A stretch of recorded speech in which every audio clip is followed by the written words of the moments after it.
তো এখন আমরা দেখব যে ওদের ডিমে বাচ্চা আসছে কিনা। যদি নাকি বাচ্চা আসে একদম অবস্থা খারাপ বানায় ফেলায়। তো ওর বাচ্চাটা দেখেন পশমের ভিতরে খুঁজে পাওয়া যায় না, ওর বাচ্চাটা কোথায়। এখন পর্যন্ত ওই ওর পশম উঠাইতেছে, দেখেন ওর মুখে পশম। আসসালামু আলাইকুম ওয়া রাহমাতুল্লাহ। আশা করি আল্লাহ সবাইকে ভালো রাখছে। তো আজকে এশারের সময় চলে আসলাম আমাদের খামারে। তো আজকে দেখবো আমাদের যে সাদা কালো কবুতরটা আছে ওই কবুতরটার ডিমে বাচ্চা আসছে কিনা। আমাদের সাদা কালো কবুতরটা হলো প্রচণ্ড পাজি, দেখাই আমি আপনাদের। এটা হলো ওর আগের বাচ্চা, এটা তো আমি অন্য ভিডিওতে বলছি। তারপরে যারা নতুন দেখতেছেন ভিডিওটা তাদের জন্য আসলে। তো এটা হলো কিছুদিন যাবৎ ছড়াইছি, হয়তো 3 থেকে 4 দিন হইতে পারে। ওই একা একা খাইতে জানে, যার জন্য আসলে সরাই দিছি। আর আমাদের সাদা কালো কবুতর জোড়া ওর এই বাচ্চাটা থাকা অবস্থায় ওই আবারও 2টা ডিম পারছে। আর ডিমটার বয়স হয়েছে প্রায় 7 দিন। আর এই 7 দিনের মধ্যে এই ডিমটা ফার্টেল হয়েছে কিনা সেটা দেখার জন্য আজকে আমরা ভিডিওটা তৈরি করা। তো এখন দেখবো যে ফার্টেল হয়েছে কিনা।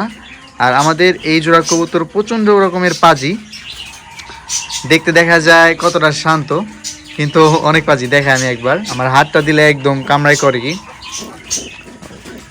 একদম অবস্থা খারাপ বানায় ফেলায়। তো যেতক্ষণ একদম কামড় দিয়ে সেরে টান দেয় আর কি, চামড়া ধরে।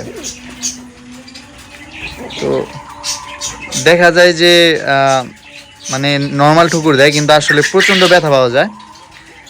এর আগে যেই কবুতর পালছি একমাত্র রেসার কবুতরের কামড়ে এতটা ব্যথা পাইছি, আর ওদের কামড়ে অনেকটা ব্যথা পাইলাম। তাছাড়া সাধারণ কবুতরে এত জোরতে ঠুকুর দেয় না। যাই হোক, এই যে হলো ওদের ডিম। তো এখন আমরা দেখব যে ওদের ডিমে বাচ্চা আসছে কিনা।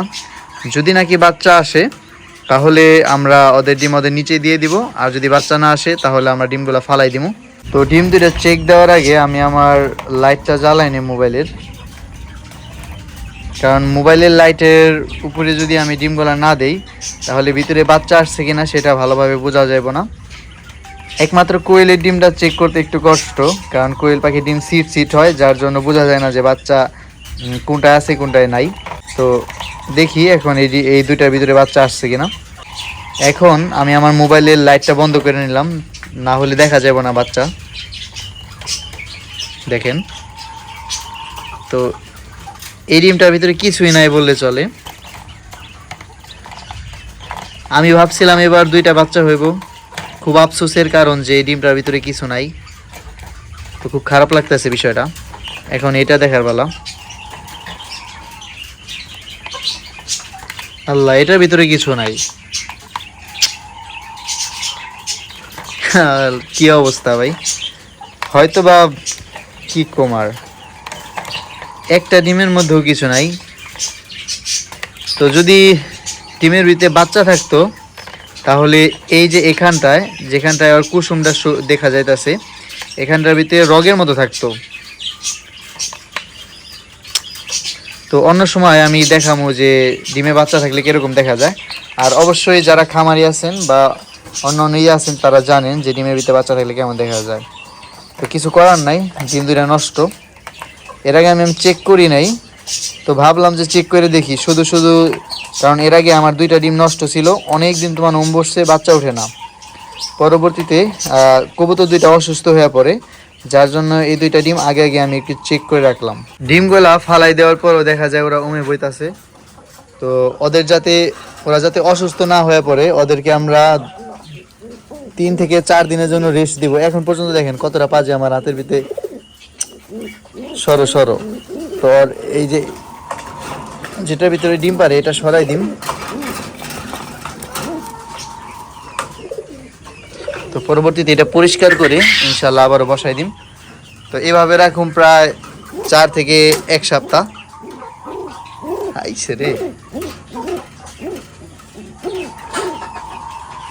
তো ওদেরকে এখন আমরা খানা দিয়ে দিব। এই যে ওই বাইসা ভালো ভালো খানাটি খায় ওই ঘুম রাইখা দিছে।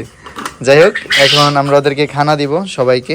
আর এর সাথে আমরা দেখাই যে আমাদের কালকে যে ভিডিওটা দিছিলাম ওই ভিডিওটার মধ্যে দেখাইছিলাম যে আমাদের খরগোশের এই বাচ্চাটা থাকা সত্ত্বেও, এই যে দেখাই, এই সাদা কালো এই বাচ্চাটা থাকা সত্ত্বেও ওই আবারও বাচ্চা দিয়ে দিছে।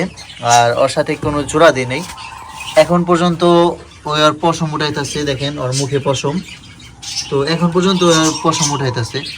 তো ওর বাচ্চাটা দেখেন পশমের ভিতরে খুঁজে পাওয়া যায় না, ওর বাচ্চাটা কোথায়, কতটা আগলায় রাখছে, ওর বাচ্চাটা কতটা আগলায় রাখছে। আমি একটু পশমটা ক্লিয়ার করে তারপর আপনাদের দেখানোর চেষ্টা করি। বাচ্চার বয়স হলো আজকে দিয়ে